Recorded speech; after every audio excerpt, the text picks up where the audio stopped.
नमस्कार। रूबरू theatre group की तरफ नमस्कार। से शख्सियत के इस ओके। अंक में इस वक्त जो शख्सियत हमारे साथ हैं, रंगमंच, टेलीविजन और रीजनल सिनेमा से जुड़ी हुई बेहतरीन कलाकार हैं, लेखिका हैं, कोरियोग्राफर हैं। स्वागत करती हूँ कुसुम धर जी का। आपका बहुत बहुत स्वागत। काजल जी, मैं बहुत खुशकिस्मत हूँ, आपने मुझे आज याद किया और अपने फेसबुक फ्रेंड्स के साथ जितने भी हमारे हैं दूर दूर बैठे हुए, उनके साथ एक मुलाकात इसी बहाने हो जाएगी। क्या तो बात। आपका बहुत बहुत धन्यवाद और सर्वत्र नमस्कार जो भी हमें इस वक्त देख रहे हैं उनको। तो और आपका बहुत-बहुत आप शुक्रिया, आपका बहुत-बहुत स्वागत करना चाहूँगी रूबरू के इस मंच पे, और बहुत-बहुत शुक्रिया कहना चाहूँगी कि आप आज हमारे साथ हैं और इतनी बेहतरीन कलाकार रही हैं आप, और इतनी अच्छी सिंगर्स हैं आप। क्या नहीं है, आपकी शख्सियत के बहुत सारे पहलू हैं। तो मैं चाहूँगी जो आपकी जर्नी रही है कला के क्षेत्र की, तो जी, चाहूँगी कि वो आज आप हमसे साझा कीजिए। काजल जी, ऐसा है कि एक आम राय है कि जी, या तो ये चीज कला है या तो ये इनहेरिटेड होती है, या फिर आप में बाद में एक पैशन के तौर पे आप में ये पैदा होता है कि चलो हम भी करें। थोड़ा इंटरेस्ट बढ़ जाता है किसी को देखकर तो इंसान आर्टिस्ट बनता है। जी, तो जी, जी। अब जो मुझ में है, मैं ये कहूंगी कि मेरी जो मम्मी थी, she was a class artist of radio station. क्या तो बात। वो एक फीचर, डेली फीचर आया करता था, निज सर्ब उसका हुँ, नाम हुँ। था। तो निज सर्ब में वो मदर्स रोल किया करती थी। तो मैं बहुत छोटी थी जब वो आती थी। उनको उन दिनों क्या होता था कि फीमेल्स के लिए स्टाफ कार आती थी लेने के लिए। जी, वो स्टाफ जी। कार में जाती थी और जब वो वहां से वापस आती थी मैं उनको बोलती थी, अच्छा आपने क्या किया वहां। वो छोटी थी लेकिन क्यूरियोसिटी थी कि आप कैसे करते हो वहां पे, आपकी जो मम्मी इतनी बूढ़ी आवाज निकलती है ये कैसे निकलती है। तो उन्होंने जी, क्या किया कि उन्होंने अपने पर्स में से उसी टाइम एक कागज निकाला और उस कागज में 1 पैसे का कॉइन था, 1 पैसा, और उसके बीच में एक छेद हुआ करता था पहले जमाने में। जी, 1 पैसे का जो जी, जी, कॉइन था होता उसके था, बीच में छेद होता हुआ था। करता था। हुँ, हाँ। हुँ। तो उन्होंने वो निकाला और वो अपने दांत के बीच में रखा पीछे। जब रखा तो हाँ, उसके बाद जब उन्होंने जब मेरे साथ बात की तो एकदम बूढ़ी आवाज, वो क्या बात। जैसे बूढ़े लोग बोलते हैं, एज लोग बोलते हैं, वैसे ही वो आवाज निकली।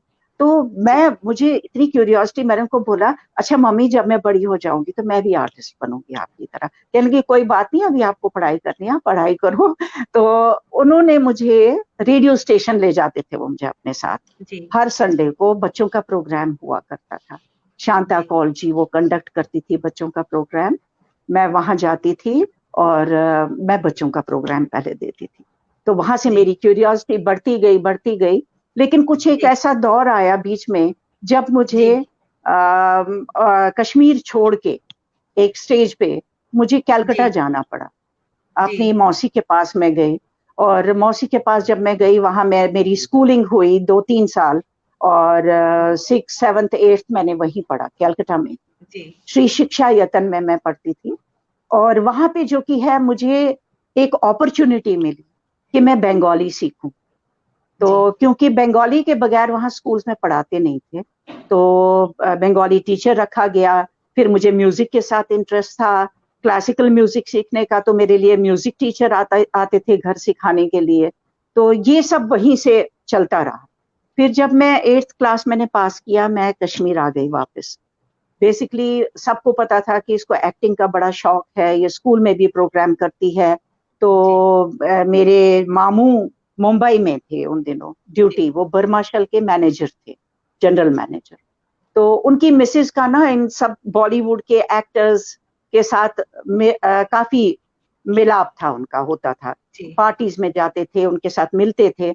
तो उन्होंने मेरी मौसी को बोला बोला कि हम कुसुम को फिल्म इंडस्ट्री में ले जाएं, क्योंकि मेरा डील डॉल बचपन से ही मेरा अच्छा था, ठीक था, मतलब सेहत अच्छी थी। तो मैंने जब ये सुना कि अब मुझे मुंबई ले जाने की बात हो रही है, तो वही वो माँ का प्यार उमड़ आया। मैंने कहा अब ये मुझे ले जाएंगे, इसका मतलब हुआ मैंने अपनी मम्मी का मुंह नहीं देखना। तो मैंने उनको चिट्ठी लिख दी अपनी मम्मा को। मैंने कहा आप मुझे यहाँ आके ले जाओ, क्योंकि मैं नहीं जाना चाहती। मुझे बोलते हैं फिल्म फिल्म इंडस्ट्री में भेजेंगे, मैं नहीं जाना चाहती। तो आए वो और मुझे ले आए कश्मीर वापस। और काजल जी आप हैरान हो जाएंगी कि 9th में जब मैंने पास किया तो मैं उन दिनों कोठी बाग हायर सेकेंडरी स्कूल में पढ़ती थी। तो वहां पे मैंने बहुत स्टेज किया, कवाली की, गाने के प्रोग्राम बहुत सारे किए, रूफ वगैरह होते थे वहां वो किए, मटका बजाती थी मैं, मुझे मटका बजाने का बड़ा शौक था। तो जब भी कभी कल्चरल प्रोग्राम होते थे तो मैं मटका लेकर बैठ, मैं कहती मैं मटका बजाऊं, तो मैं मटका ही बजाती थी। और उसके बाद कभी गाने का प्रोग्राम होता था, कभी रोव होता था, कभी कुछ हो, तो इस तरीके से मेरा ये इसके साथ वाबस्तगी चलती गई जी। और सबसे जो अहम चीज है वो ये है कि 9th में पास किया तो मेरी शादी हो गई। मेरी शादी हो गई तो शादी के बाद मैंने मैट्रिक वैट्रिक वो ये एमए वगैरह ये सब मैंने एजुकेशनल जितनी भी क्वालिफिकेशंस थी आफ्टर मैरिज ही मैंने की है। I am thankful to my husband कि उन्होंने मुझे उसमें मदद की, काफी मेरे साथ कोऑपरेट किया और साथ साथ में बच्चे भी थे, साथ साथ में मैं पढ़ भी रही थी। तो बीएड में मेरा बेटा पैदा हुआ, तब मैं टीडीसी सेकेंड ईयर में थी, मेरी बेटी पैदा हुई। तो लेकिन एक चीज है, ऊपर वाले का शुक्र है कि जो मेरी ये कला थी इसके बीच में कोई हिंड्रेंस नहीं आई। ना मेरे ससुराल वालों में से किसी ने ऑब्जेक्ट किया, ना मेरे हस्बैंड ने ऑब्जेक्ट किया। उन्होंने मुझे बोला अगर आपको इतना इंटरेस्ट है कला के साथ तो आप जुड़ जाइए, मुझे कोई हर्ज नहीं है। लेकिन एक चीज है, मेरा भी फर्ज बनता था फिर उसके साथ साथ जो कि है मैं अपने घर का ख्याल भी रखती और बाकी चीज भी मैं चलाती रही साथ साथ में बाय एंड बाय। और क्वालिफिकेशन जब मैंने खत्म की उसके बाद 1973 में मैं अपॉइंट हुई एजुकेशन डिपार्टमेंट में।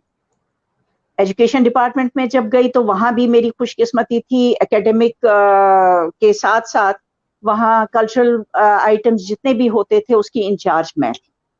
हालांकि लेक्चरर और कोई था, दिलशाद आरा थी, सुरेंद्र कौल थी, वो लेक्चरर थे, उनका काम था म्यूजिक सिखाना करना, लेकिन इंचार्ज मुझे ही रखा गया क्योंकि उनको पता था ये कोरियोग्राफ भी करेगी, ये गाना भी सिखाएगी और ये इससे हमारे स्कूल को फायदा होगा, तो उन्होंने मुझे ही आगे कर दिया। तो इस तरीके से मैं एजुकेशन डिपार्टमेंट में जितने भी प्रोग्राम, उसमें जितने भी लॉरेल्स मिले, प्रिंसिपल तो हमेशा खुशी रही कि हम क्यों आपको रोकें। वो मुझे इसलिए कलाकारी में भी रोकती नहीं थी, जाओ जी आपका ड्रामा कब है, अब हम भी देखेंगे, आप जाओ, आपको अगर जाना हो आप बेरोक टोक जा सकते हो, कोई बात नहीं, हमें पता है कि आप इसके साथ भी जस्टिस करोगी और उसके साथ भी जस्टिस करोगी। ये मेरी एक गुड विल थी अपने जितने भी हेडमिस्ट्रेस थी या प्रिंसिपल्स थे जितने भी, उनका सचमुच मैं बड़ी थैंकफुल हूँ उनकी कि उन्होंने कभी मुझे रोका नहीं, क्योंकि उनको मालूम था कि ये काम को हैम्पर नहीं होने देगी, ये बच्चों को भी साथ साथ पढ़ाएगी। और काजल जी मजेदार बात ये है कि एजुकेशन डिपार्टमेंट में मैं जल्दी ही चली जाती थी, कोई 8:30 के बजे जाती थी मैं स्कूल। इसलिए जाती थी कि बच्चों की बेस बहुत कमजोर थी उनको सिखाने के लिए। So obviously I was in the good books of my principal also. बच्चे भी मुझसे बड़ा प्यार करते थे और इस तरीके से मैंने जो की है धीरे धीरे धीरे धीरे रेडियो प्लेज में, मैंने मम्मा को बोला मुझे रेडियो प्लेज में आप काम करना। तो इन 1965 आई जॉइंड रेडियो। क्या बात, उसी साल में मेरी मैरिज भी हुई और उसी साल में मैंने प्लेज में काम करना शुरू किया।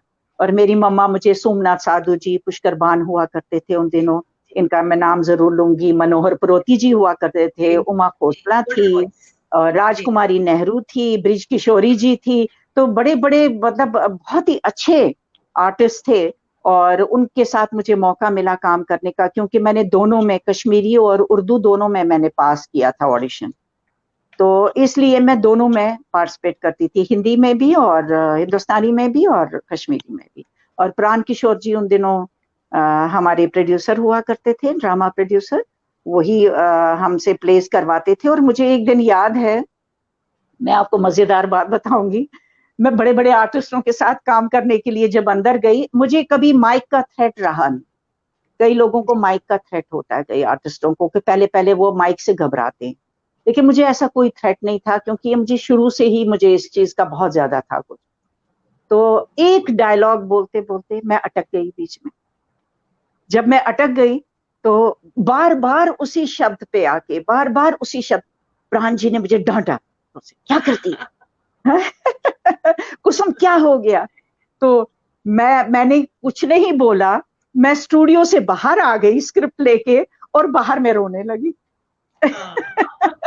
मैं रोने लगी, प्राण जी थोड़ी देर तो वो रुके, फिर 1-2 मिनट के बाद वो बाहर आए, कहने लगे बेटा ऐसे नहीं करते हैं, ये हो जाता है कभी कभी, मैंने तुमको डांट थोड़ी लगाई है, ऐसे ही तुम ऐसे रोना शुरू कर दिया, आ जाओ अंदर। बड़ा प्यार किया, मुझे ले गए अंदर। और बस वो मेरा मतलब वो मेरे लिए एक सीख थी कि नहीं, मतलब बहुत ही मोहतात रहना है जब आप डायलॉग बोलते हो, उस वक्त आपको बड़ा ध्यान रखना है कि कहीं आपसे कोई। और हमारा एक चीज था उस वक्त के, मुझे लगता है सभी आर्टिस्ट जो थे रेडियो के जितने भी थे, विजय दत्त जी थे, ये मक्खनलाल सराफ जी थे, जितने भी वहाँ अच्छे अच्छे आर्टिस्ट थे, तो कोशिश यही रहती थी कि रीटेक कम हो। ये रीटेक देना जरा हमारे लिए मुसीबत हो जाती थी, नहीं रीटेक नहीं देना है, किसी को तंग नहीं करना है, हमने अपना पूरा, we have to give our best, we have to give our best, वो हमेशा दिमाग में रहता था। मैंने जो फर्स्ट प्ले जो मेरा रेडियो में हुआ कश्मीरी प्ले, वो था अजल। अजल में सोमनाथ साधु मेरे ऑपोजिट रोल कर रहे थे, तो उन्होंने, हाँ हाँ सोमनाथ साधु जी, हाँ सोमनाथ साधु जी तो लेट, तो वो अब मैं कहती हूँ सचमुच उन्होंने मुझे इतना प्यार दिया, उन्होंने मुझे इतना, वो बिल्कुल अपनी बेटी की तरह मुझे सिखाते, जैसे बेटी होती, क्योंकि मेरी मम्मा ने उनको बोला था ये हवाले है आपके, मेरी बेटी है, आपकी भी बेटी। तो बहुत मतलब उसके बाद मैंने फीचर किए, मैंने कुछ पेट किया, कुछ पेट एक डेली फीचर होता था, तो कुछ पेट मैंने किया, उसके एस के भान साहब हमारे प्रोड्यूसर थे उसके, तो एस के भान साहब हमें करवाते थे, वो बहुत देर तक चलता रहा, जब up to the time of migration वो कुछ पेट चलता रहा। और प्राण जी के साथ बड़े बड़े सीरियल किए, लालजू एंड सन्स किया कश्मीरी में, जी, तो मैं भी थी कश्मीरी में, मैं भी थी उसमें, लेकिन कश्मीरी वाले में आप थी? नहीं हिंदी वाले में, मैं हिंदी वाले में अच्छा थी। अच्छा अच्छा ठीक है। मैं कश्मीरी में थी, लालजू एंड सन्स हमने किया था, मुझे बड़ा मजा आया, मतलब मैंने, I have enjoyed my work thoroughly, पूरे दिल से मैंने एंजॉय किया है रेडियो वालों के साथ काम करना, बहुत ही अच्छे लोग थे। मोतीलाल किचलू, वो बेचारे हमारे बीच में नहीं है, वो भी रिकॉर्डिंग्स किया करते थे, और भी बहुत सारे, बहुत मतलब बहुत इज्जत मिली, बहुत मान से हमने काम किया, जिसको बोलते हैं ना मान और शान से काम करना, काजल जी वैसे काम किया हमने। और उसके बाद जो कि है कोई 74 में हमारा, यस इट वाज लेट 74, प्राण जी के साथ हमारा नेशनल हुकअप के लिए एक प्ले हो रहा था। तो प्ले में क्या हुआ कि तारिक जावेद जी, आप जानते होंगे, वो जाने माने आर्टिस्ट हैं, हाँ बड़े जबरदस्त आर्टिस्ट हैं, तो वो भी हम लोग कर रहे थे, हाँ जी। तो हम लोग को नेशनल हुकअप के लिए वो जब प्ले कर रहे थे, तो हम लोग थोड़ा ब्रेक हमको मिला कि आप चाय वगैरह पी लो कुछ नीचे जाके। हम लोग गए, सभी आर्टिस्ट बैठे हुए हैं बाग में, चाय पी रहे हैं, चाय वाला चाय लेके आया, तो तारिक जी मुझे कहते हैं कुसुम जी मैंने आपसे एक बात पूछनी थी। मैंने कहा हाँ जी बोलिए। आप टेलीविजन क्यों नहीं ज्वाइन करती, आप टीवी में आइए, आप वहां काम कीजिए। तो मैंने कहा तारिक जी ये मेरे बस की बात नहीं है, मैं अपने हस्बैंड से पहले इजाजत लूं तो फिर ही मैं आपको बता पाऊंगी, मैं कल आपको बताऊंगी कि मैं करूंगी काम कि नहीं। तो मैं घर गई, मैंने हस्बैंड जी से बोला, मैंने कहा कि आप मुझे टीवी में अलाउ करेंगे काम करना। तो कहने लगे मैंने आज तक तुम्हें ना तो बोली नहीं है, रेडियो के लिए नहीं बोली कभी, तो टीवी में कोई बात नहीं। मैंने कहा नहीं, हमारा जो कि है यहाँ क्या है कि इस वक्त इतना एडवांस समय नहीं है, लोग कंजर्वेटिव हैं यहाँ के, कहीं आपको कुछ कोई बोल दे, कोई टीका टिप्पणी करे या कुछ बोले तो मुझे वो अच्छा नहीं लगेगा। कहने लगे अभी तुम करो शुरू, जब तुमको लगेगा छोड़ देना। मैंने कहा ठीक है। तो मैंने नेक्स्ट डे मैं गई, मैंने तारिक जी से बोला जी हाँ मैं करूंगी। तो एक साइड हीरोइन का मुझे रोल मिला, साइड हीरोइन का रोल मिला, मैंने वो किया।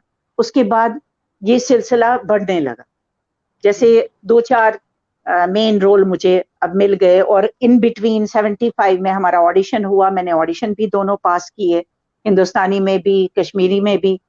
और उसके बाद जब मैंने ये काम करती चली गई, तो बीच में क्या हुआ कि ऐसे ही कुछ औरतें आई हमारे पड़ोसिन, 2-3 औरतें चल रही थी, मेरे हस्बैंड भी मेरे साथ जा रहे थे, तो उन्होंने मेरे निक नेम्स निकालने शुरू किया मेरे नाम से, वो देखो वो लंबी चोटी वाली, ये देखो इसको हमने कल देखा था ऐसे, वो उसमें ऐसे कर रही थी। दूसरी औरत कहती है हाँ नहीं ये वो नहीं है, कहती नहीं यही है वो, हमने देखा ठीक से। अच्छा ये तो हाँ, जानना शुरू कर दिया। पहला पहला डोज तो खत्म हो गया वहीं पे काजल जी, लेकिन दूसरा डोज जो था वो बड़ा खतरनाक था। दूसरा डोज क्या था कि मैंने महाराज शाह के साथ लव स्टोरी था उसका, प्ले का नाम। जी तो जी अशोक जेलखानी जी हमारे प्रोड्यूसर थे, तो उनके साथ बड़ा मजा आता था काम करने में। मैं उनको बोलती भी थी, मैं कहती थी कि वो कहते तेरा ब्राइट फ्यूचर है, तू कर काम, ये नहीं, कभी नहीं छोड़ना, नहीं इस काम को। मैंने कहा नहीं, मैं नहीं छोड़ूंगी सर, मैं तो बराबर काम करूंगी। तो लव स्टोरी एक प्ले था, वो जब हमने किया तो वो जो अंदर से होता है ना वो लोगों का कि कंजर्वेटिव हैं, कहीं ऐसा ना हो कि मेरे हस्बैंड को बुरा लग जाए या मेरे ससुराल वालों को बुरा लग जाए या कुछ ऐसे, ये अपर माइंड में रहती थी एक फीमेल की। ये बात मेरे मेरे मन में हमेशा रही ये बात। तो जी जब हम गए, हम बोटेनिकल गार्डन में हमने शूट करना है, रोमांटिक सीन करना है, वो मुझे कह रहे हैं आप महाराज शाह की तरफ देखो। तो मैं जब उनकी तरफ देखती मुझे अजीब सा लगता था। मैं कभी पेड़ को देख रही हूँ, कभी मैं इधर देख रही हूँ, कभी उधर देख रही हूँ तो अशोक जी कहने लगे अच्छा रहने दो, अब इसको नहीं देखो, आप मेरी तरफ देखो, आप चीट करो, आप मेरी तरफ देखो। मैंने कहा अच्छा, अब जैसे तैसे मैंने वो डायलॉग्स कर दी। अब जब ये प्ले खत्म हुआ और टेलीकास्ट जब ये हुआ प्ले, तो जी धीरे धीरे बातें शुरू हो गई। कई लोगों ने कुछ कहा, कई लोगों ने कुछ कहा, अब मेरे हस्बैंड को भी बोला होगा। तो मुझे कुछ लगता था कुछ ऐसा कि घर में कि नहीं, मुझे लगता है कि मुझे डिसकंटिन्यू करना चाहिए। नहीं तो ऐसा फिर मेरे दिमाग में आया, मैं अशोक जी के पास गई, मैंने अशोक जी को बोला अशोक जी ऐसा नहीं हो सकता कि आप मुझे ये मेन रोल्स नहीं दीजिए, मेन रोल्स मैं नहीं करूंगी, आप ना मुझे कैरेक्टर रोल्स दीजिए। तो काजल जी ऐसा हुआ कि जब मैंने उनको बोला, मैंने कहा मैं आपको लिख के देती हूँ, मैं कैरेक्टर रोल्स ही करूंगी, मैं कोई मेन रोल आप मुझे नहीं दीजिए। तब तक मैंने किए थे, बिहारी काग जी के ऑपोजिट एक किया था, एक मैंने महाराज शाह के साथ किया था, और भी किसी और के साथ किया था। तो इस तरीके से 2-4 मेरे हो चुके थे। उन्होंने बोला ये तो बड़ी गलत बात है, आप में टैलेंट है, आप क्यों ऐसा बोल रही हो। मैंने कहा नहीं, मैं कुछ सोच समझ के ही बोल रही हूँ, क्योंकि मेरे घर में क्या है कि ऐसे सर्कमस्टेंसेस नहीं है, बच्चे छोटे हैं। तो कल को आपको कोई ऐसा रोल करना होगा कि मुझे अपने इससे बाहर जाना पड़े, स्टेट से बाहर जाना पड़े, या मुझे दूर पहलगाम जाना पड़े 2-4 दिन के लिए, I can't afford to do that. Because क्या होती है कि पहले फर्स्ट प्रेफरेंस होती है एक, मुझे लगता है गृहस्थी औरत के लिए फर्स्ट प्रेफरेंस उसके बच्चे हैं। फैमिली फैमिली तो होती हाँ है जी। फैमिली है, क्योंकि अगर फैमिली सफर करे तो फिर तो आप मतलब कुछ नहीं फिर कर इसका कोई सकते, मतलब नहीं रहता फिर कुछ नहीं बाद कर में। सकते। तो मैंने उनको बोला, और मजेदार बात आपको बताऊं, अब जब मुझे पहला रोल मिला, कैरेक्टर रोल, वो मुझे 90 इयर्स ओल्ड लेडी का, और काजल जी क्या बताऊं आपको, 90 इयर्स ओल्ड लेडी का रोल मिला, और मैं अशरफ शॉल की माँ बनी उसमें, और शशि किरण छाबड़ा उनके ऑपोजिट थी। विनय रैना जी मुझे कहते हैं कि आइए जी आपको बुलाया जा रहा है, आपको जब, वो हमारे पास ही रहते थे, अभी अभी मैं करण आपको ये नगर में रोकना ही। चाहूंगी, आपने शशि किरण छाबड़ा जी का नाम लिया अभी, तो उनके हस्बैंड जी जी, युवराज शर्मा जी अभी यही हैं, हमारे साथ ही हैं। वो बहुत अच्छे रंग नमस्कार जी, हैं, नमस्कार नेशनल स्कूल ऑफ नमस्कार। ड्रामा से पास आउट है वो, यही हमारे इसी प्रोग्राम अच्छा में है। वेलकम सर, अच्छा युवराज सर, अच्छा वेलकम। शशि मैम के बारे में मैम बात कर रही हैं जी, कुसुम जी। तो फिर जब मैंने माँ का रोल किया, यू विल नॉट बिलीव काजल जी, कि मेरा एक दांत उसमें उन्होंने कुछ मेकअप मैन ने काला काला लगा दिया, तो दांत कहीं नहीं था, बाल सफेद थे, सोटी हाथ में थी। और सबसे बड़ी बात ये, वो मेरा एक एग्जामिनेशन था, आई हैड टू जी पास एन एग्जामिनेशन। जी बिकॉज मैंने क्या देखा है कि यूजुअली जब 90, 80, 70 इयर्स ओल्ड लेडी का रोल कोई यंग करे, तो उसकी जी वॉइस जो की है उसमें कोई मॉड्यूलेशन मैंने आज तक नहीं देखी, इवन बॉलीवुड में नहीं देखी कि उन्होंने वो ठहरा के या कुछ ऐसे, वो लगता हो सचमुच 90 इयर्स ओल्ड लेडी है, इतनी यंग। कई कई एक्ट्रेसेस मैंने देखी है जिन्होंने वो रोल निभाए हैं, वैसे सबके लिए वो पॉसिबल नहीं होता है इतनी यंग एज में। At that time I was 21 years old. और मैंने क्या किया कि मैंने वो जो आवाज निकाली, वो पूरा लगता था जैसे 90 इयर्स ओल्ड लेडी ही है, मैं क्या बात पहचानी है, नहीं जाती थी। क्या और बात है। मेरी बहन, मेरी जो मौसेरी बहन है, वो दिल्ली में रहती है, तो उन्होंने मुझे अगले दिन लैंडलाइन पे फोन किया। उन दिनों लैंडलाइन हुआ करते थे, तो उन्होंने मुझे फोन किया, बोला कुसुम अगर तुम्हारा नाम कुसुम बख्शी नहीं चढ़ता इस पे तो हम नहीं पहचानते कि ये आपको। तो she was surprise, totally surprise. और उसके बाद धीरे धीरे मैंने फिर काजल जी कैरेक्टर रोल्स करना शुरू किया। उसके बाद मैं नहीं फिर मानती थी कोई भी और रोल करना, बस कैरेक्टर रोल्स में ही मैं खुश थी, क्योंकि मेरी जो जो अंदर का जो कलाकार था वो उसी से संतुष्ट था कि हाँ जी मैं कर रही हूँ, अपनी कलाकार को मैंने अंदर के जिंदा रखा है, बस इतना ही सोच था अंदर से, और उससे ज्यादा कुछ भी नहीं। और यहाँ पर टीवी सेंटर का जहां तक ताल्लुक है, अच्छे अच्छे प्रोड्यूसर्स के साथ मौका मिला काम करने का। हमारे अशोक जेलखानी जी थे, परवेज मसूदी जी थे, जय किशन जुच्छी साहब थे, और इस तरीके से ये जितने भी थे उस वक्त, हाँ जी हाँ, ये राजेश कौल जी थे, वो भी काफी उन दिनों। और हम लोगों के टाइम में एक लाइव प्रोग्राम, लाइव प्ले भी हुआ जिसमें निर्मला धर और मैं थी। तो that was my first experience. दोनों लेजेंडरी आर्टिस्ट श्रीनगर के, जेएनके के दोनों लेजेंडरी, निर्मला देवी और आप भी। नहीं, मैं तो अपने आप को अभी भी हकीर मानती हूँ काजल जी, अभी भी सीखना है। जब तक इंसान जिंदा होता है तब तक छोटी छोटी चीज इंसान सीख लेता है। ये this is never ending process. तो हम दोनों का काम था उसमें। तो किचन का सीन था, उसके बाद कैसे, मतलब अब मेरा तो फर्स्ट एक्सपीरियंस था। निर्मला जी मुझसे पहले आई थी टीवी में, तो वो कर चुकी थी, लेकिन वो मेरा फर्स्ट एक्सपीरियंस था। उन्होंने बोला कुछ नहीं होता है इसमें, आप करते जाओ, बस जैसे करना है आप करते जाओ, आप छोड़ो आप बाकी चीजों को, वो सब ऊपर वाला देख लेगा। तो हमने वो किया, बड़े मजे से किया। और जहां पर मतलब मुझसे नहीं संभला जाता था वो संभाल देती थी, जहां उनको कुछ मुझे लगता था कि यहाँ पर ये है। तो एक आर्टिस्ट में ये, जो भी कलाकार होता है उसमें ये चीज होता है कि अगर वो सचमुच उसमें इनबॉर्न टैलेंट हो तो वो समझ जाता है। अगर उसने प्ले की, अच्छे से प्रैक्टिस की है, उसको पता होता है कि अगर मेरा लफ्ज इधर से उधर हुआ तो मुझे इसको कैसे वापस लाना है, घुमा फिरा के मैंने कैसे आना है वापस, ताकि दूसरे आर्टिस्ट को कोई प्रॉब्लम ना हो क्यू वर्ड मिलने में, वो समझ जाए कि हाँ जी ये हो गया। तो इस तरीके से हमने मैनेज करके वो हमने प्ले किया। और भी काजल जी बहुत सारी एक्सपीरियंसेस हैं। अभी हम लोगों ने एक आपसे एक्सपीरियंसेस आगे भी सुनूंगी, लेकिन अभी हमारे साथ बहुत सारे व्यूअर्स जुड़े हैं। मैं उनको वेलकम कहना चाहूंगी। सर्व भाषा ट्रस्ट हमारे साथ जुड़े हैं। शबीर मुजाहिद जी कश्मीर से हमारे साथ जुड़े हैं। वो लिख रहे हैं कि आपने ज्यादातर नेगेटिव रोल्स किए और कमाल के रोल किए। मैं शबीर साहब को, आपको मेरा बहुत बहुत आदाब। मैं अभी उसी बात पे आ रही थी। शबीर साहब के साथ मैंने बहुत काम किया। अयाश आरिफ, शबीर साहब, बशीर कादरी साहब, इनके साथ मैंने बहुत अनगिनत काम किया है और मुझे बड़ा मजा आया है। हाँ, मुझे शशि जी जुड़ी हुई है। शशि आज अभी आपने बात की, शशि किरण जी छाबड़ा जी जी की मैम हमारे साथ जुड़ी है। कह रही है हाय शशि, हाय शशि, गॉड ब्लेस यू। बहुत देर हो गई अब मिले हुए, मिलेंगे कभी भगवान ने चाहा तो। ढेरों शुभकामनाएं। भारती कौल जी हमारे साथ जुड़ी हैं, बहुत बहुत शुक्रिया हमारे साथ जुड़ने के लिए। मेरी दीदी को मेरा नमस्कार, मेरी दीदी को मेरा नमस्कार, मेरी बड़ी बहन है भारती कौल जी। हाँ जी, बहुत बहुत शुक्रिया हमारे साथ जुड़ने के लिए। युवराज सर हमारे साथ जुड़े हैं, थैंक यू सर। डॉक्टर सरला मेहता एक बहुत अच्छी कलाकार है, हमारे साथ जुड़ी है, मैम बहुत बहुत शुक्रिया। कमल राजदान जी हमारे साथ जुड़े हैं, खुद बहुत अच्छे कलाकार हैं, लिखते हैं she is brilliant on stage too. बिल्कुल जी हाँ, वो तो हमारे साथ जुड़े हैं।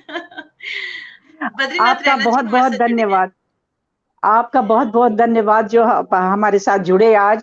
बहुत खुशकिस्मती है हमारी, आप लोग तो किसी लीजेंड से कम नहीं हो। कमल राजदान जी हैं, ये जितने भी बड़े बड़े आर्टिस्ट हैं, ये सचमुच इनके साथ मुझे मुझे मैं बहुत प्राउड फील करती थी कि इतने अच्छे आर्टिस्टों के साथ काम करना। जैसे जहूर जैदी ने भी के साथ भी मैंने काम किया है और नेगेटिव रोल किया है। He was also negative character. तो मुझे सबसे पहले मैं नेगेटिव नहीं करती थी, I have done positive roles also, but ये लेबल मेरा बहुत मुश्किल है नेगेटिव कैरेक्टर करना, और बहुत कुछ होता है उसमें करने के लिए। ये भी नेगेटिव रोल मैंने कब किए, जब हमारी जब हम यहाँ जम्मू में आए माइग्रेट होके, तब मुझे ऑफर आया कि औलाद एक सीरियल था, औलाद कश्मीरी सीरियल था, उसमें आप काम कीजिए, आपका नेगेटिव रोल है। निर्मला धर जी भी उसमें थी, खान साहब हमारे कैमरामैन थे, मुझे पूरा याद है। और मेहराजदीन करके एक एक्टर हैं, वो फिर प्रोड्यूसर भी थे। तो वो मेरे ऑपोजिट रोल कर रहे थे। और मजेदार बात आपको ये बताऊंगी कि जब मैंने पहला कड़क डायलॉग बोला ना, पहला कड़क डायलॉग जब मैंने पहला उनको बोला मेहराज दीन को, तो उनकी टांगे कांपने लगी। और उनको वो डर गए, वो डर गए, वो ऐसा डरे कि उनको खान साहब बोलते हैं कैमरामैन, अरे तुझे क्या हो गया यार, ये तो सीरियल है, ये सचमुच थोड़ी डांट रही है तुझे। मतलब ऐसे दिलचस्प वाकयात हुए हैं कि मैं आपको बता नहीं सकती। मतलब मैंने एंजॉय किया है through out my work, I have enjoyed. अब जैसे शबीर मुजाहिद जी है, इनके साथ इन्होंने एक बार फिर बोला भी, अब कितने नेगेटिव रोल्स करोगी, चलो अब की बार हमने अमीन शाकिर साहब को बोला है, नहीं हम जया जी को नेगेटिव देंगे और कुसुम जी से पॉजिटिव रोल करवाएंगे। और मुझे पूरा याद है, कोंड तो गुलाब उसका नाम, कोंड तो गुलाब, और शबीर मुजाहिद जी उसको डायरेक्ट कर रहे थे।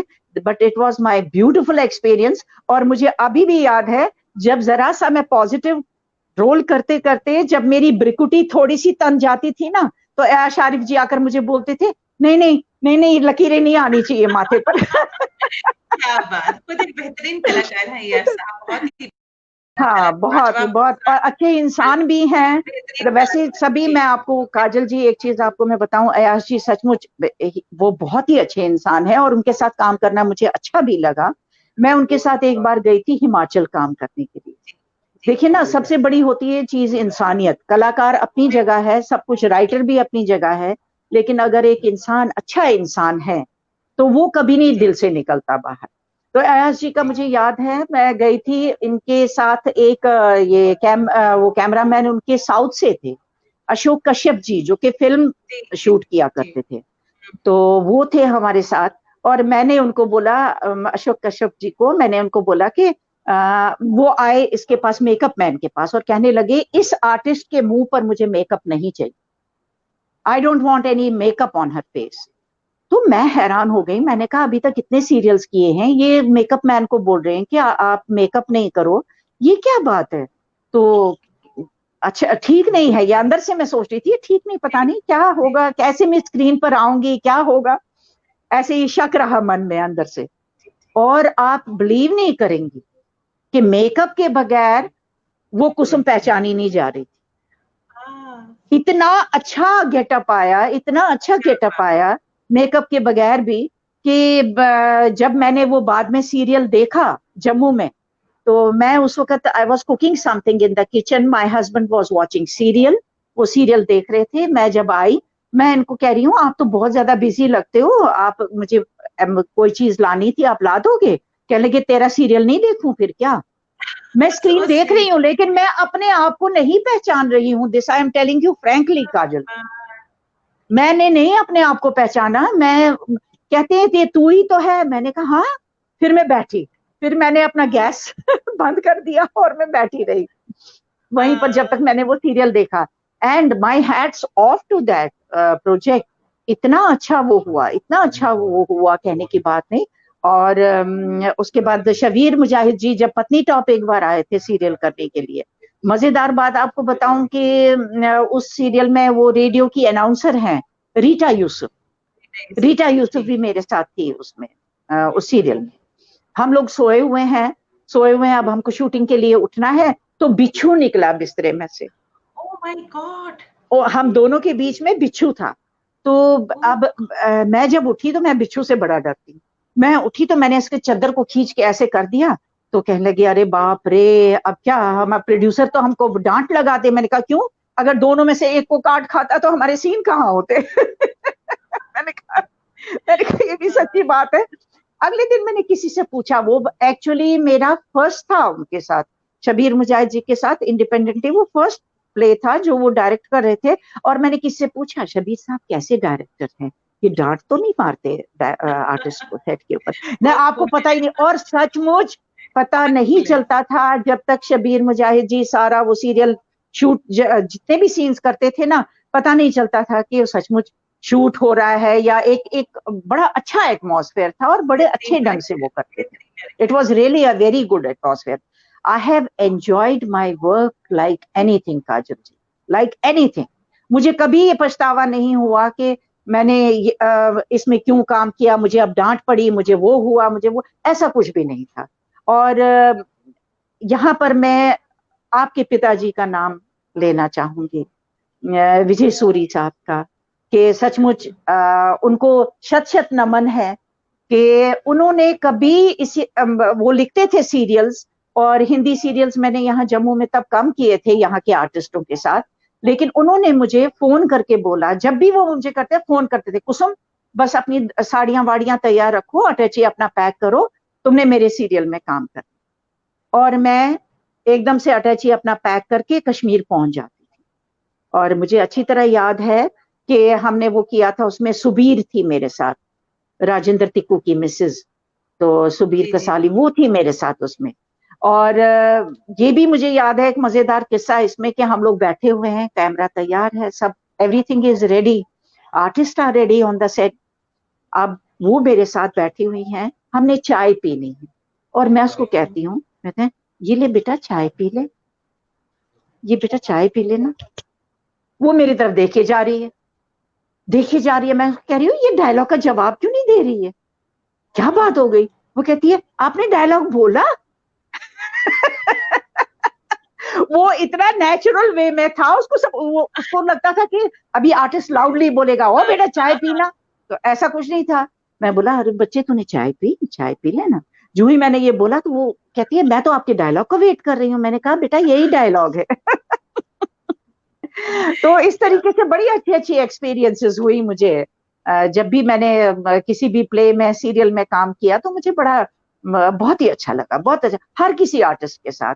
अब कमल राजदान जी के साथ मैंने काम किया, मुझे तब भी अच्छा लगा, जहूर जैदी के साथ काम किया तब भी, बिहारी काक जी के साथ काम किया तो तब भी मुझे अच्छा लगा। मुझे हर एक आर्टिस्ट, मुझे हर एक में खूबियां ही खूबियां दिखाई देती हैं, क्योंकि जो जिनमें ये टैलेंट होता है ना, वो सचमुच वो बुलाए नहीं भूलते ऐसे आर्टिस्ट, चाहे कुछ भी हो, बिल्कुल।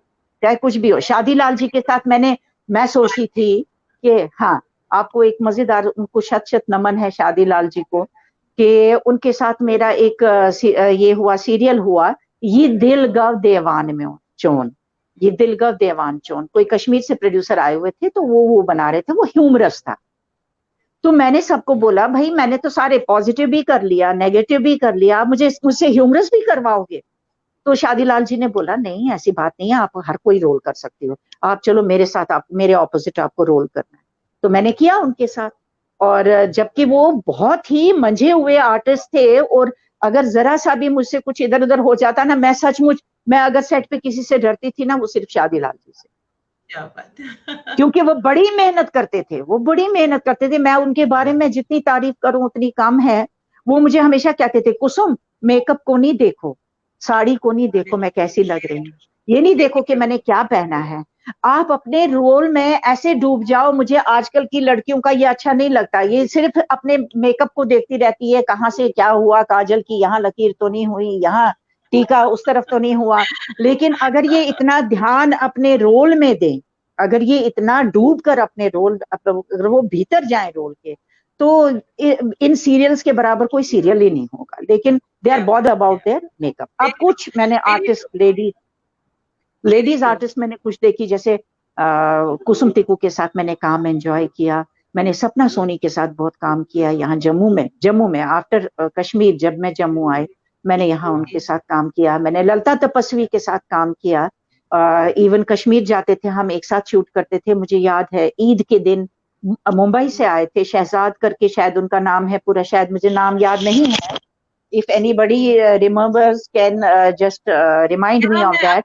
तो मैं आपको कुछ सेकंड के लिए रोकना चाहूंगी। हमारे साथ बहुत सारे व्यूअर्स जुड़े हैं, जिनमें राजेश पुल सर सिडनी से हमारे साथ जुड़े हुए हैं। सर बहुत बहुत ओहो, शुक्रिया, आप नमस्कार हमारे साथ राजेश जुड़े जी, हुए इस वक्त तो रात के 12:30 बजे होंगे वहाँ। हैं, मैं हमारे साथ आपका जुड़े हुए बहुत हैं। बहुत शुक्रगुजार हूँ कि आप जो हमारे साथ जुड़े हैं इस वक्त।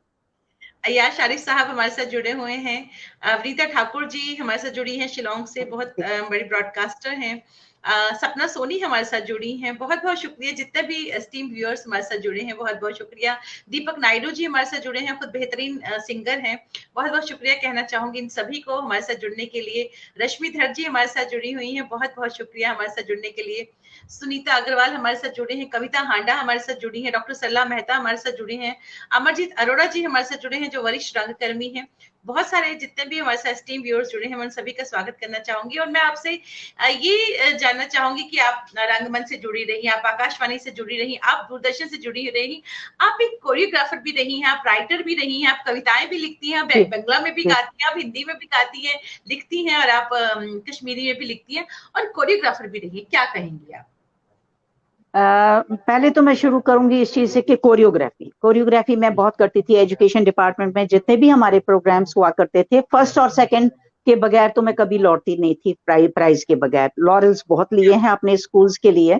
तो मैं कोरियोग्राफी, आपको क्या बताऊं, मैंने 200 लड़कियों का रोफ तैयार किया, 200 लड़कियों का, मखौल नहीं है। और उसमें जो है, जो सेंटर वाली लाइन है, उनमें 2-4 लड़कियों के स्टेप्स ना शुरू में ठीक नहीं करते थे वो, और अगर वो गलत हो जाते तो हमारे लिए बड़ी प्रॉब्लम हो जाती। तो मैंने क्या किया, जब लड़कियां आई मैं लड़कियों में घुस के उनके पीछे लेट गई, और लेट के जब म्यूजिक स्टार्ट हुआ तो मैंने उनको ऐसे करके धक्का दिया, यू विल नॉट बिलीव, धक्का दिया उनको आगे की तरफ। जब उन्होंने अपने स्टेप शुरू किए, उनके मिल गए, और मैं चुपके से निकल आई पीछे लाइन, क्योंकि 200 लड़कियां थी, उनमें पता नहीं चला मेरा बाहर निकलना। और जाके फिर मैंने अपने म्यूजिक ग्रुप को ज्वाइन किया, और उस दिन हमारा फर्स्ट प्राइज आया था, बख्शी स्टेडियम में प्रोग्राम था। तो हमारे टीवी सेंटर में भी मैंने बहुत सारे कल्चरल आइटम्स दिए हैं, और वहां भी मैंने रोव का जो आइटम किया, ईद पे मैंने एक रोव लिखा था, खुद से मैं रोव गीत लिखती थी, फिर मैंने अपने स्टूडेंट्स का वहां पे करवाया, और बहुत सारे प्रोग्राम, अनगिनत प्रोग्राम किए हैं। कोरियोग्राफी तो सबसे पहले मैंने की, क्योंकि मेरे एजुकेशन डिपार्टमेंट में जरूरत थी उस चीज की। और उसके बाद अयाश आरिफ जी आए, एक बार जम्मू आए सीरियल करने के लिए, तो उन्होंने मुझे बोला कुसुम जी हमको रोफ चाहिए इसमें। मैंने कहा कोई बात नहीं, मैं कोरियोग्राफ कर दूंगी, ये रोफ आप कीजिए। और मैंने उनके लिए उस सीरियल में रोफ किया। उसके बाद ब्रिजनाथ बेताब जी ने किया, मर्ज कशीर उसका नाम था, और डीके कंवल साहब उसको डायरेक्ट कर रहे थे, मुंबई से आए थे, वो डायरेक्ट कर रहे थे। और बाकायदा मैंने उसकी कोरियोग्राफी की। अंजू डुल्लू, मैं यहाँ पर अंजू डुल्लू का नाम लेना चाहूंगी, क्योंकि she was a very good, marvellous, I have ever seen. बहुत ही, और डांसर भी अच्छी, एक्टर भी अच्छी। और मैंने मैक्सिमम काम जितने भी काजल जी है ना, वो मैंने अंजू डुल्लू के साथ ही किए। मैक्सिमम सीरियल जो हुए मेरे कश्मीर में, वो अंजू डुल्लू के साथ ही हुए। Even after migration Anju Dullu के साथ ही मैं यहाँ पर, हम लोग गए हुए थे, यहाँ बटोत में गए हुए थे शूटिंग के लिए। तो जाहिद मंजूर जी डायरेक्ट कर रहे थे सीरियल को, मैं और अंजू, हम लोगों का सीन है, बड़ा प्यारा सीन है, हंसी वाला, मजाहिया सीन है। शादीलाल जी भी थे उसमें। शादीलाल जी कैमरा के पास खड़े हैं कि देखता हूं ये लोग क्या करते हैं।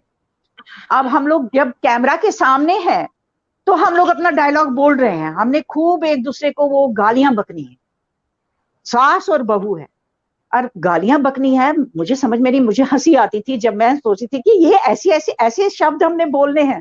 कैमरा के सामने तो हम बोल देते थे, कैमरा के पीछे जब हमने मुड़ना तो हमने हंसना, और हंस के फिर मुड़ना, और फिर 2-4 एक दूसरे को खरी खोटी सुनानी, और फिर मुड़ना, फिर हंसना, फिर खरी खोटी सुनानी। तो इस तरीके से, मतलब I have enjoyed a lot, उसके साथ इतना काम किया। रात भर कभी हमको शूट करना पड़ता था, कभी सुबह के 4 बज जाते थे, कभी 5 बज जाते थे। तो बहुत, मतलब एंजॉय किया हमने, बहुत मजा आया काम करने में। राजेश कौल जी का मैं ये कहूंगी कि राजेश कौल जी सचमुच, मैं बहुत खुशकिस्मत होती अगर ये मंडी हाउस चले गए।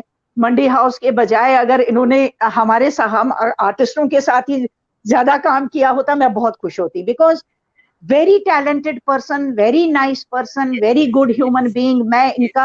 मैं सचमुच आपको बोलती हूँ कि जिस वक्त मुझे एज अ ह्यूमन बीइंग इनकी जरूरत पड़ी, उस वक्त इन्होंने मेरी मदद की।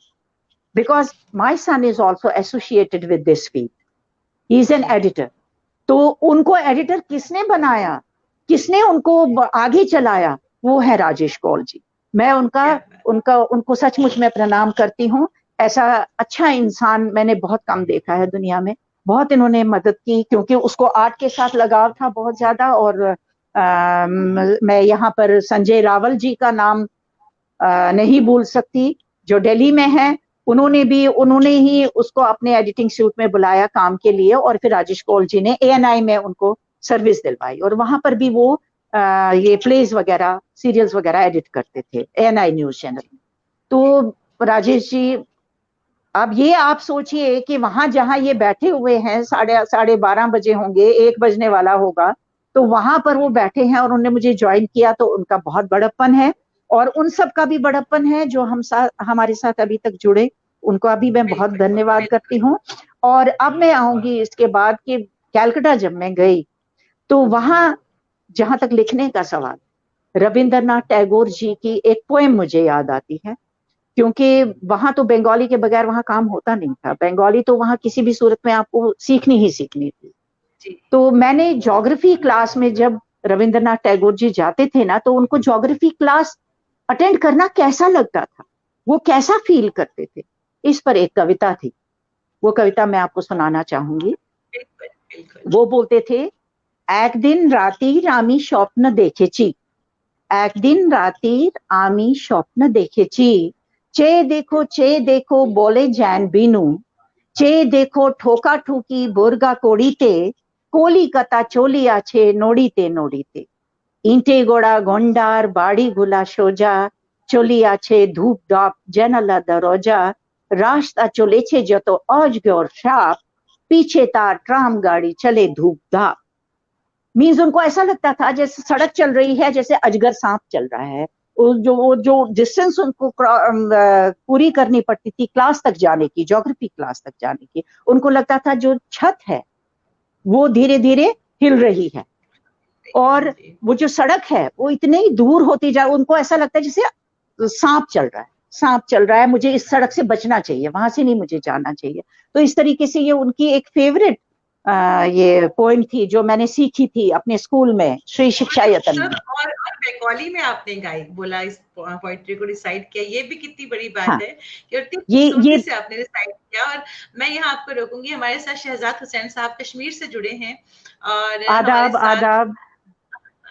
हमारे साथ सुमन पॉल जी है, ब्रॉडकास्टर हैं, वो जुड़ी हैं हमारे साथ जलंधर से। हमारे साथ नीरज कौशिक जी जुड़े हुए हैं, बहुत अच्छे कलाकार हैं, ये भी हमारे साथ जलंधर से ही जुड़े हैं, बहुत बहुत शुक्रिया कहना चाहूंगी। वर्षा नैयर जी हमारे साथ जुड़ी हैं, बहुत बहुत शुक्रिया हमारे साथ जुड़ने के लिए जी। अब आपकी राइटिंग पे आते हैं कि आप लिखती भी हैं, आप हिंदी में लिखती हैं, कविताएं लिखती हैं, कंपोज करती हैं जी। जी ऐसा है कि क्योंकि मैंने जो अपनी सर्विस मैंने की है उसमें मैं म्यूजिक लेक्चरर भी थी, मैं म्यूजिक लेक्चरर ही रिटायर हुई हूँ। और मुझे वो दौर याद है जब हम टेंट्स में पढ़ाते थे। It was a very tough time, very tough time. Tents में पढ़ाते थे, पसीने यूं उतर रहे हैं और हारमोनियम मेरे हाथ में है, तबला उन दिनों हुआ नहीं करता था, उंगलियों पे मैंने तबला सिखाना है, 3 ताल 4 ताल, ये 1 ताल, जप ताल, ये सब मैं हाथों के ऊपर ही अपने स्टूडेंट्स को सिखाती थी। बहुत सारी ऐसी स्टूडेंट्स हैं जो अब मतलब वो गाती भी बहुत अच्छा है, रेडियो सिंगर्स भी हैं वो, तो वो मेरे पास सीखी हुई हैं। उसके बाद वो MM कॉलेज गई, कैलाश मेहरा जी के पास उन्होंने सीखा और आगे वो बढ़ती चली गई। लेकिन मुझे एक चीज मुझे याद आता है कि उस हालत में पढ़ाना, it was a real tough job. बहुत मतलब अंदर से मन रोता था, लेकिन आपने बच्चों को सिखाना है, आपने उनको तालीम देनी है, उससे तो हम शौक नहीं कर सकते। और एक दिन जब मैं उनको पढ़ा के निकली, शास्त्री नगर के गेट से जो ही मैं बाहर निकली, तो मेरे जहन में एक लाइन आई, बेवाए नेहम जूझ। और मैं घर पहुंची, घर पहुंच के मैंने एक कविता लिख डाली पूरी। तो एक कविता मैंने कश्मीरी में लिखी, वो अपनी आप बीती पर थी कि हम कैसे मतलब कितनी यातना झेल रहे हैं, कैसे हमारे स्टूडेंट सफर कर रहे हैं, क्या हो रहा है, कैसे क्या हुआ। तो उसके ऊपर मैंने एक नज्म लिखी। और उसके बाद धीरे धीरे एक्चुअली मैंने लिखना शुरू किया था जब मैं स्कूल में ही थी। रेड क्रॉस डे होता था, कोई फंक्शन होता था, इंडिपेंडेंस डे होता था, तो मैं उस वक्त छोटे छोटे गीत खुद ही लिखती थी। मैं कहती थी अब मैं किस राइटर को ढूंढूं, अब मैं किसके पास जाऊं, मेरे पास इतना समय है नहीं। तो उन दिनों ये रमेश निराश करके एक पोएट हैं हमारे, वो छोटा लड़का था तब, तो उनको मैं बुलाती थी म्यूजिक कंपोज करने के लिए और इंस्ट्रूमेंट्स बजाने के लिए। उनका एक ग्रुप था, वो आता था और मैं गीत खुद से लिखती थी। और जहां पर मुझे लगता था एट टिल 11th आवर कि ये यहाँ पर वर्ड ठीक नहीं है, चलो इसके बदले में ये वाला लगाया जाए, तो वो मेरा खुद का काम था, वो मैं खुद ही करती थी सारा। और उसके बाद जो कि है, जब मैं यहाँ आई, यहाँ आने के बाद ये कुछ चीजें गिर, एक एक लाइन एक बार आई, गिरी तन पे बिजली जला आशियाना, लुटा प्रेम मंदिर लुटा घर ठिकाना, ये कुछ लाइनें थी, कुछ मिटा घर ठिकाना, ये कुछ लाइनें मैंने लिखी थी। और उसके बाद जब जब मुझे मौका मिलता था तो कुछ ना कुछ मैं लिखती ही रहती थी। तो इस चीज का एक्सपोजर मैं नहीं देती थी बाहर, मैं किसी को ना सुनाती थी ना कुछ, अपने लिए था, जो भी था अपनी सेटिस्फेक्शन के लिए, अपने इसके लिए था बस। और उसी बीच क्या हुआ कि मेरी एक सिस्टर है, कजिन सिस्टर है मेरी, उनका नाम है बिमला एमा। वो खुद पोएट हैं, वो अच्छा अच्छा लिखती हैं। वो मेरे घर आई, एक घर आई तो मैंने उनको 2-4 लाइंस ऐसे ही सुनाई, कुछ बोला तू दिखा, तूने डायरी पे क्या क्या लिखा है, तो मैंने उनको दिखाया। जब मैंने दिखाया, उन्होंने बोला आप क्यों नहीं किसी पोइट ग्रुप के साथ जुड़ जाती हैं, हमारा संप्रति ग्रुप है, आप आइए, आप उसको ज्वाइन कीजिए, वहां से बहुत कुछ सीखने को भी मिलता है, शब्दकोश होता है, बड़े बड़े इतने अदीब हैं, प्रेमनाथ शाह जी हैं हमारे, रतनलाल शांत जी हैं हमारे, इसी तरीके से बड़े बड़े शायर लोग हैं, तो जे.एन. सागर साहब हैं, तो उनके साथ बैठ के आप सीखेंगी। हमारे भद्रवाह से भी एक हैं, असीर साहब उनका नाम है, वो भी इसके साथ, और बहुत सारे फीमेल्स भी जुड़ी हुई हैं। मैंने कहा अच्छा ठीक है, आप मुझे मेंबर बना दो इसकी, मैं आऊँ। उसके बाद मैंने संप्रति ज्वाइन किया, और उसके बाद मैं फिर लिखती चली गई। ये मेरी खुशकिस्मती है, अच्छे अच्छे अदीबों के साथ बैठना हुआ, अच्छे अच्छे अदीबों के साथ संगति हुई, उनसे कुछ सीखने को मिला, और इस तरीके से मैंने अपनी एक किताब भी पूरी कर ली, जो अभी मैंने रिलीज नहीं की है। अभी वो किताब मेरी रिलीज नहीं हुई, तो अच्छे अच्छे लोगों से, मुझे मेरे गुरु भाई हैं, उनसे भी मैंने बहुत शब्दों का, पी.एन. साइल साहब को मैं नहीं भूल सकती, उन्होंने, वो अब हमारे बीच नहीं है, लेकिन उन्होंने जो कि है, मुझे कश्मीरी, जो ठेठ कश्मीरी शब्दकोश है, मैंने बहुत कुछ उनसे सीखा। और इसी तरीके से मेरे गुरु भाई हैं, तो उनसे भी मैंने बहुत सीखा। तो क्योंकि उन्होंने मुझे बोला है कि भाई मेरा नाम कहीं नहीं आना चाहिए, इसलिए मैं उनका नाम नहीं ले रही, तो इसलिए अब थोड़ा थोड़ा तो इंसान सीख ही लेता है किसी ना किसी अदीब से। ये सब मुझे मिलने को मैंने सीखा उनसे, और उसके बाद मैं अभी भी लिखना, अभी मेरा जारी है, मैं लिख रही हूँ जी। तो अब हम आपसे कुछ सुनना चाहेंगे। जरूर काजल जी, मैंने अभी रिसेंटली, मैं हिंदी में भी लिखती हूँ और कश्मीरी में, दोनों में सुने, तो हिंदी में पहले मैं सुनाना चाहूंगी, मैं हिंदी में सुनाना चाहूंगी। मन के जीते जीत है, मन के जीते जीत है, मन के हारे हार, मन के वशीकरण से उपहार बने संसार। मन की गति तीव्र है, मन की गति तीव्र है, जैसे छूटे तीर, मन की गति तीव्र है, जैसे छूटे तीर, बांध लीजिए मन को जूं मटके में नीर।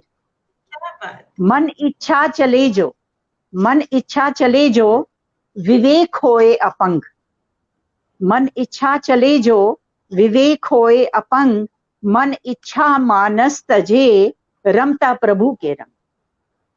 मनः स्थिति पे निर्भर मानव का व्यवहार, मनः स्थिति पे निर्भर मानव का व्यवहार, मन प्रपंच जो तजे, मन प्रपंच जो तजे, बेड़ा हो जाए पार। मन इच्छा तज शारदा, मेरा तखल्लुस शारदा है, मन इच्छा तज शारदा, भक्ति में है तरंग, मृग तृष्णा जीवन है, मृग तृष्णा जीवन है, अजब इसके प्रसंग। बहुत खूबसूरत, ये हिंदी में है। तो अब थैंक यू काजल जी, कोशिश करती हूँ। बहुत खूबसूरत था, मल्टी टैलेंटेड है आपको, तो आपकी शख्सियत के इतने पहलू हैं, और एक से बढ़कर एक। काजल जी, आपका बड़प्पन, आप ऐसा सोचते हैं, लेकिन मैं भी कोशिश ही करती हूँ लोगों से सीखने की, लोगों से समझने की। और फिर जो काजल जी, ये ऐसा है कि ये खुद में एक ना प्रभु की कुछ कृपा होती है कि जब भी इंसान बैठे उसको एकदम से कुछ ऐसा फ्लैश सा आता है, वो उठ के लिखना शुरू कर देता है। आप बिलीव नहीं करोगे, मैं रात को उठ के लिखती हूँ। मैं दिन को जब कभी बैठती हूँ, कभी किसी किसी सिचुएशन से मैं मुतासिर होती हूँ, मैं उसी वक्त उस पर लिखना शुरू कर देती हूँ। किसी वक्त तो 4 बजे 3 बजे उठकर और अपना जो भी आया मन में फटाफट लिख दिया। तो इसके साथ ही मैं आपको कश्मीरी सुनाना चाहूंगी। तो ये एक नज्म है ये। अखरस तने सूर बन बने, अखरस तने सूर बन बने, मने रटुन नुद बोन, मोहरंत द्यारन कुसना सने, मोहरंत द्यारन कुसना सने, मने रटुन नुद बोन, मन पोपुर छुक्कच बेहनाव, मन पोपुर मन पोपुर छुक्कच बेहनाउन, अंदरी श्रोमराउन। इच्छाएं तो बहुत होती है इंसान की, अंदरी श्रोमराउन, देह अभिमान सूच तीजी छने, देह अभिमान जिसने किया तो उससे उसका तेज जो कि है वो खत्म हो जाता है। तीजी छने मने रटुन बोन, श्रम दम करती रुन पकनाउन, लोल बाग सगनाउन, श्रम दम करती रुन पकनाउन, लोल बाग सगनाउन, ये ले देह सोरी। जब हमारा शरीर साथ नहीं देता, ये ले देह सोरे कुछ के कहने, कौन आपके साथ चलेगा, मने रटन बोन। क्योंकि इसमें हमारे बहुत सारे हैं जो हिंदी के से भी वाबस्तगी जो रखते हैं, इसलिए मैं थोड़ा इसको बोल रही हूँ साथ साथ में। संसार सदरस तार कित बने, ये जो संसार है ये एक सागर है, इस सागर को पार करना बड़ा मुश्किल है आजकल के वक्त में। क्रूट सफरा दुश्वार, हमारी जिंदगी का सफर है ये बहुत ही कठिन है। पाजी मन सारुन छुई हने हने, आपको प्रभु को ढूंढना है, अपने साथ पहचान करनी है, आपने अपने आप को जानना है धीरे धीरे। शारदा, अब मैं इसका मतलब आपके सामने रखती हूँ। शारदा कच्छक नेबरी गारान, शारदा कच्छक नेबरी गारान, अंदरी बसित शाहकार, वो तो अंदर ही बसे हैं ना, अंदरी बसित शाहकार, दई सुंद नाव स्वर, दई सुंद नाव स्वर, तार युथ बने, तभी तो पार जाओगे। हाँ, मने रटुन, अपने मन में उसी प्रभु को बसा कर रखो, वही आपका साथ देंगे। अपने आप को जानो, हम कहाँ हैं, हम किस लिए आए हैं, हमने जीवन में आके क्या करना है। तो ये मेरी पोएम के बारे में था। ये मैं कोशिश करती हूँ काजल जी थोड़ा आपके लिए कि बहुत मिलने की चाहत हो रही है आपसे। ये आप ये सचमुच पता नहीं, ये प्रभु की कुछ कृपा होती है इंसान पे। और मैं तो सचमुच मैं उन सब की शुक्रगुजार हूँ, प्राण किशोर जी, जिनकी छत्र छाया में हमने इतने ढेरों प्लेज, ढेरों सीरियल्स किए अनगिनत। और उन सारे प्रोड्यूसर, शबीर मुजाहिद जी हैं, बशीर कादरी जी है, अयाश आरिफ जी है, राजेश कोल जी है, अशोक जेलखानी साहब हैं, जय किशन जुच्छी साहब हैं, और भी हमारे जो परवेज ये अब उनका नाम नहीं मुझे इस वक्त याद आ रहा है। तो इसी तरीके से बहुत सारे प्रोड्यूसर्स हैं, मुझे वो माफ कर देंगे अगर मुझे उनका नाम इस वक्त याद नहीं आ रहा है। तो इनके साथ मैंने काम किया, मुझे बड़ा अच्छा लगा, बहुत ही अच्छा लगा सचमुच। मेरी इतनी अच्छी एक्सपीरियंस रही ना इनके साथ, ये सभी अच्छे इंसान, नेक इंसान। तो ऐसे नेक इंसानों के साथ हमारा पाला जब तक मैं जिंदा हूं तब तक बना रहे। इरशाद मासूम साहब ने ज्वाइन किया है, वो कह रहे हैं कि वे पे माय आदाब टू हर। इरशाद मासूम जी लिखते हैं आप। अरे इरशाद मासूम जी, आप तो मेरे बेटे समान हो, आपके साथ काम करके मुझे बहुत अच्छा लगा। आप खुद भी बड़े अच्छे एक्टर हो, काम किया है बहुत हमने आपस में। तो मैं आपसे चलते चलते ये कहना चाहूंगी, पूछना चाहूंगी, जो यंग जनरेशन है जो कला के क्षेत्र में अपना नाम करना चाहती है, या परफॉर्मर्स हैं, परफॉर्मर्स, उनके लिए आप क्या मैसेज देंगे, उनको क्या कहेंगी? देखिए काजल जी, मैं आपको ये बात बता दूं कि जो आज की जनरेशन है वो उतावली बहुत है, वो कहते हैं कि हमने बस शुरू किया, बस एकदम से सीख जाएं और एकदम से हम एक बहुत बड़े आर्टिस्ट बन जाएं। ये जो मुझे देखने में मिला है, थिएटर के साथ जो मेरी वाबस्तगी रही है, तो थिएटर में मैंने एक रोल किया था जो मैं कहना भूल गई। थिएटर में एक मैंने प्ले किया था, राकेश रोशन भट्ट ने लिखा था वो। अगर आपके पास समय है तो मैं बोलना चाहूंगी थिएटर के बारे में भी। बिल्कुल समय है हमारे पास। कैलकटा में मैंने प्ले किया, वो दहेज पर था, और उसमें भी मुझे बड़ा मजा आया प्ले करते। वहां जो कश्मीरी भट्ट सभा थी उनके साथ मैंने प्ले किया, और बाद में मैं उनके साथ फिर जब तक उन्होंने ट्रीट वगैरह दी, वो शिप पे वो गए थे, तो बोला आप हमें ज्वाइन कीजिए। मैंने कहा नहीं, मुझे वापस कश्मीर जाना है, मैं रुक नहीं सकती। तो मुझे बड़ा मजा आया उनके साथ भी काम करने में। और मैंने सपरी गाश एक सीरियल किया, राकेश रोशन भट्ट का लिखा हुआ था वो, और उसमें मैंने, हाँ, उसमें जो पहली बार मैंने किया तो उसमें मैंने 2 रोल किए। उसके बाद जब मैंने वो दूसरी बार किया, मुझे रीता जितेंद्र जी का स्वर्ग नसीब हो उनको, मुझे उनका पूरा याद है, जब ड्रामा फेस्टिवल में राकेश रोशन भट्ट का वो प्ले हुआ, रोहित भट्ट ने किया वो मेद की तरफ से। तो मैंने जब वो प्ले किया तो वो रीता जितेंद्र जी ने मुझे गले लगाया, मुझे बोला कि आप मुझे सचमुच आपकी अदाकारी मुझे बड़ी पसंद आई। तो वो ड्रामा फेस्टिवल में पहला जो हमने जम्मू में किया, और उसके बाद फिर मैंने ये दिल्ली में भी ये प्रोग्राम किया, तब मैंने 3 रोल किए सेम प्ले। और लास्ट जो उसका रोल था, जो 2 मैं ऑलरेडी कर रही थी, एक मैं यंग का कर रही थी, दूसरा मैं मिडिल एज वुमन का कर रही थी, और तीसरा मैं जिसको बोलते हैं वो नफरत, रांटस, एक चेतावनी देने के लिए, वो पूरा वैसा ही वो गेटअप था मेरा। तो वो आखिर में आती है, वो रांटस आती है, that was a negative part. तो वो जब मैंने किया दिल्ली में, और वो इतना जबरदस्त हुआ कि जब मैं वहां से निकली ना, तब तो स्टेज पे चढ़ी तो बड़ी स्ट्रेंथ थी, लेकिन वो ऐसा खतरनाक रोल था, जब मैं निकली मुझे मेकअप मैन ने ऐसे करके अपने बाजू में ले लिया, बोला आप नीचे गिर जाती अगर मैं आपको पकड़ता। इतना मतलब वो जबरदस्त रोल था, and I can't forget that. फिर मैंने रेस आगुर किया, हमारा काजल जी अपना एनजीओ भी है, चिनार आर्ट फाउंडेशन, मैंने उसके साथ ये विंडो कब खुलेगी, जब दूरदर्शन ने काम बंद किया था, तब मैंने ये विंडो कब खुलेगी एक प्ले हम लोगों ने बनाया था, जो प्राण पंडित जी ने लिखा था और मेरे बेटे ने डायरेक्ट किया था। तो ये हमने स्टेज पर किया, ये भी, इसको भी बड़ी सराहना मिली। उसके बाद हमने जगती कैंप में, पहले तो अभिनव थिएटर में किया, उसके बाद जगती कैंप में हमने रस आगुर किया, लॉस्ट ओरिजिन जिसको बोलते हैं, लॉस्ट ओरिजिन। तो हमने उस पर किया, उसमें मैंने एक पागल औरत का रोल किया, जो मैं शायद जब तक मैं जिंदा हूं मैं कभी नहीं भूल सकती उस रोल को। जो वहां के लोगों ने मुझे बार बार, वो आए, वो जब वो खत्म हुआ उन्होंने बोला कि आप इसको और करते जाइए, बहुत ही अच्छा प्ले है। तो र सागर लॉस्ट ओरिजिन, उसमें वो पागल हो जाती है औरत, और फिर वो उसको मतलब वो एक सिंबल है, सिंबॉलिक था वो एक कैरेक्टर। तो वो मैंने किया, मुझे बड़ा मजा आया। फिर मैंने मुंबई में भी शो एक किया, राकेश रोशन भट्ट का ही प्ले था, वो मैंने किया, उसको भी मैंने बड़ा एंजॉय किया, वहां के लोगों ने भी बड़ा सराहा। और थिएटर, मुझे लगता है कि थिएटर तो हमारी जान है। थिएटर जो, जहाँ थिएटर से छोटे बच्चे जो सीख कर निकलेंगे ना, वो सचमुच बहुत आगे जाएंगे, अगर उनको उसी फील्ड में जाना हो तो।